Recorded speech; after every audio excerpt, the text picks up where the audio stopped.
가지입금 인정이자에 대해서 설명드리겠습니다. 인정이자 대상은 법인이 특수관계자에게 가지입금이나 단기대여금 이런 명목여하에 불구하고 무상이나 또 낮은 이율로 금전을 대여한 한 경우에 법인세법상 부당이익 계산 부인 규정 중의 하나로서 인정이자를 결산 시 수입이자로 계산해야 된다는 그런 규정입니다. 만약에 미계상한 경우에는 상해처분을 합니다. 다만 다음의 경우에는 인정이자를 계산하지 않고 있습니다. 이게 열거주의이기 때문에 여기에 열거된 것만 인정이자 계산 대상이 아닙니다. 맨 마지막에 보시면은 금료가불금이 있습니다. 여기 금료가불금이 있고요. 그 다음에 경조사비 대여액 그리고 학자금 대여액 동일한 돈을 빌려주더라도 주택자금 대출 같은 경우에는 인정이자 대상이나 학자금 대여라든지 아니면 결혼자금 대여라든지 이런 경우에는 인정이자 대상이 아닙니다.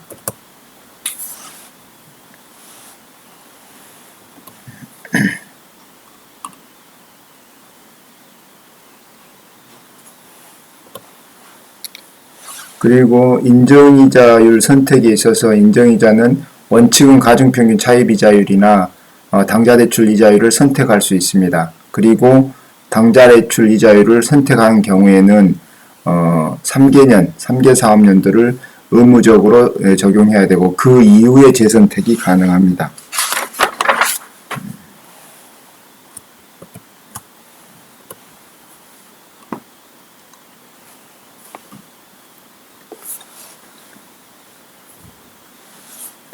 그 다음에 볼게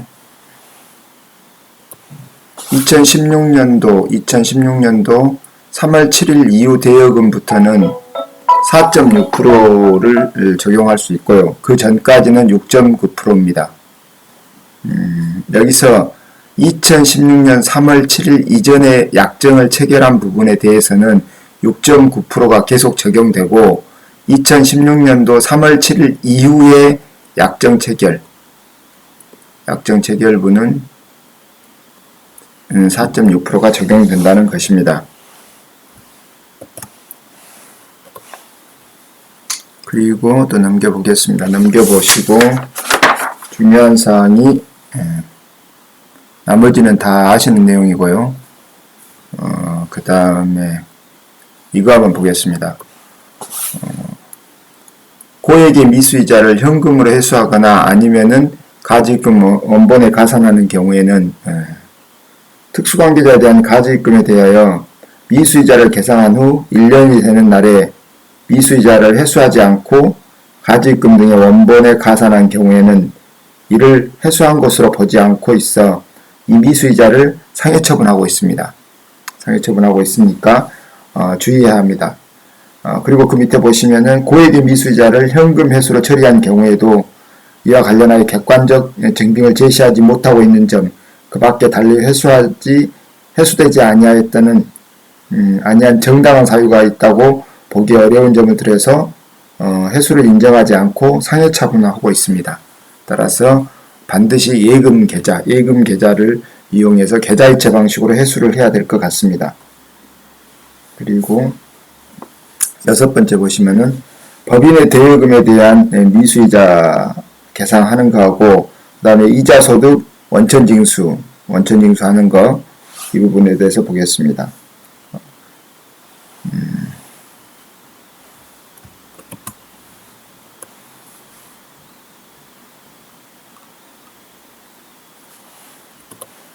줄쳐진대를 한번 읽어보겠습니다. 특수관계자와 차입자금대에서 무상 또는 저렴한 이자에 대하여 세무조정 시 인정이자 입금 산입하고 상해처분하는 경우에는 원천징수 대상이 아닙니다. 상해처분하는 경우에는 원천징수 대상이 아니고 지급명세서 제출 대상도 아닙니다. 그러나 약정서가 있어가지고 결산서에서 결산 시 미수이자를 계상하는 경우에는 원천징수 대상도 되고 그리고 지급명세서 제출 대상도 됩니다. 원칙은 약정이 있으면은 원천징수 대상도 되고 그 다음에 지급명세서 제출 대상도 된다는 것입니다. 그런데 지급명세서 결론부터 말씀드리자면 지급명세서 제출은 피할 수 없고 원천징수 대상은 심판례라든지 이런 사례를 보면은 피할 수 있는 것으로 그렇게 판단됩니다. 이어서 설명드리겠습니다.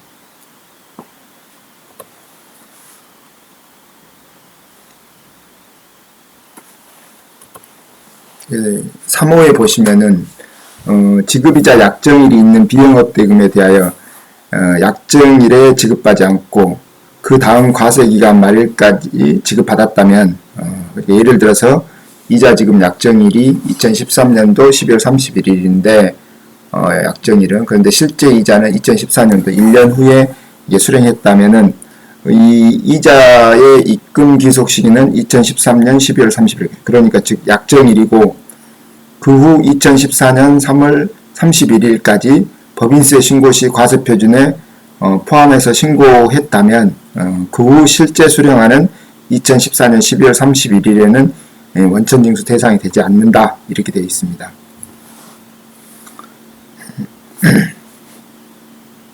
보시면은 무슨 말이냐면은 여기에다가 설명을 해 보겠습니다. 그러니까 여기가 2013년, 여기가 2014년 이렇게 될 때 2013년 12월 31일 여기가 약정일입니다.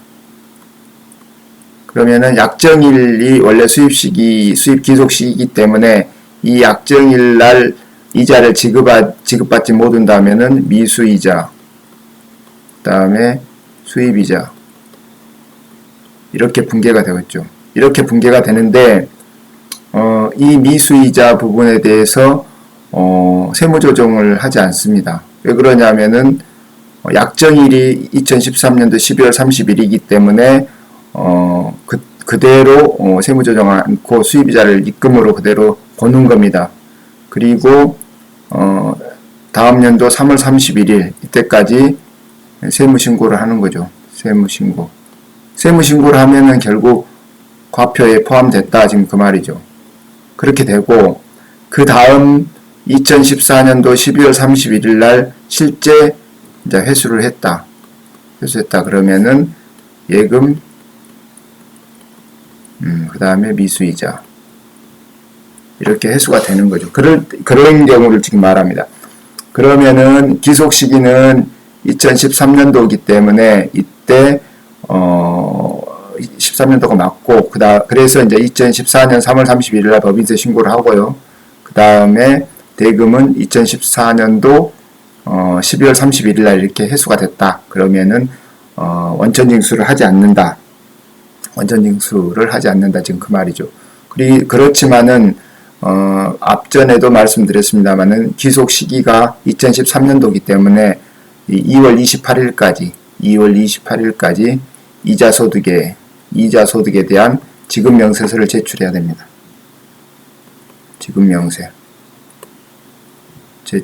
지급명세서는 제출해야 됩니다. 그 부분에 대해서 설명드리고 5호 보시면 이자소득 지급명세서 제출입니다. 보시면은 2012년 이후부터는 모든 이자 배당에 대해서 원천징수 대상 유무와 관계없이 제출하도록 법이 개정됐습니다. 그래서 이자 지급자인 임직원 등은 지급명세서를 제출할 의무가 있습니다. 그리고 지급명세서 제출 시기는 미수이자를 계상한 시점에 다음 연도 2월 28일까지 그러니까 28일까지입니다. 만약에 이 미수이자에 대해서 계상한 미수이자에 대해서 송금 불산입 세무조정을 하면은 안 되죠. 약정일이 12월 31일이기 때문에 그때가 실제 수입시기입니다. 수입시기 세무조정하지 않고 수입시기로 그대로 놔두고 다음 연도 3월 31일까지 법인세 신고에 입금으로 신고 그대로 하고 그리고 이제 기속시기는 12월 30일이기 때문에 다음 연도 2월 28일까지 지급명세서를 제출하는 겁니다. 지급명세서 제출. 그렇습니다.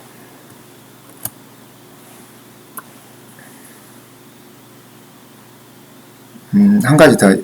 여기서 만약에, 약정을, 저는 지금 약정을, 2013년, 2014년도, 2013년도 법인세에 대해서 2013년도 12월 31일 날, 이자를 회수하기로 그렇게 지급하기로 약정을 이때 한 걸로 간주했을 때를 지금 설명드리고 있는데, 이렇게 할 수도 있지 않습니까?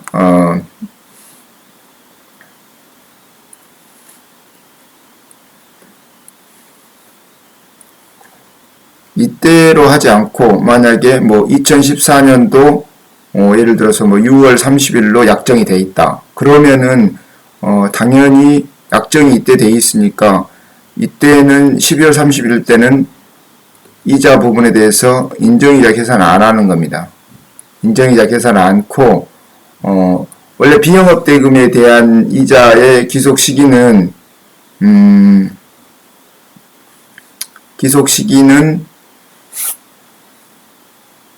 그 현금으로 받거나 아니면 약정일 중 빠른 날이기 때문에 6월 30일이 이자 부분에 대한 수익 기속 시기죠. 그러니까 이자를 계산 안 하는 겁니다. 안 하고 6월 30일 날 이자 수입을 계산하고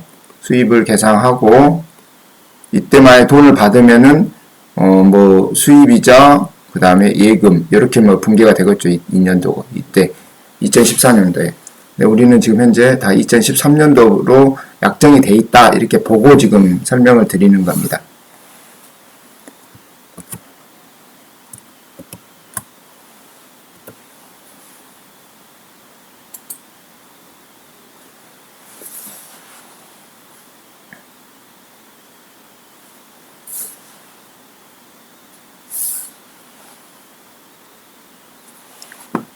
다시 한번 정리하기 위해서 2012년도 이후 가지금, 대여금에 대한 이자소득 원천징수에 대해서 보겠습니다.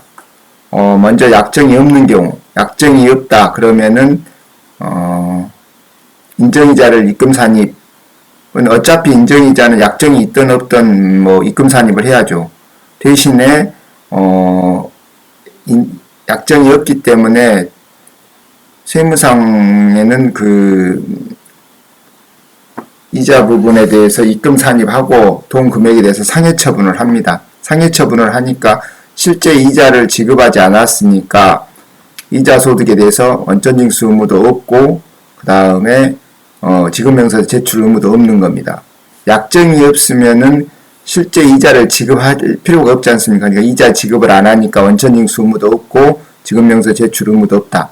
단지 그 이자 부분에 상당해서는 대표자에게 상해 처분하는 거죠. 그 다음에 약정이 있는 경우에는 원칙적으로 약정일에 돈을 수령하든가 아니면은 수령 못하면 약정일에 미수이자로 계산하는 겁니다.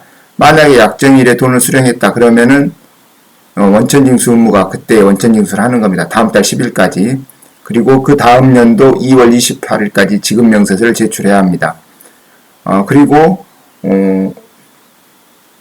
약정이 있는데 약정일에 대금 지급이 이자 지급이 없었다 그러면은 미수이자를 계산하고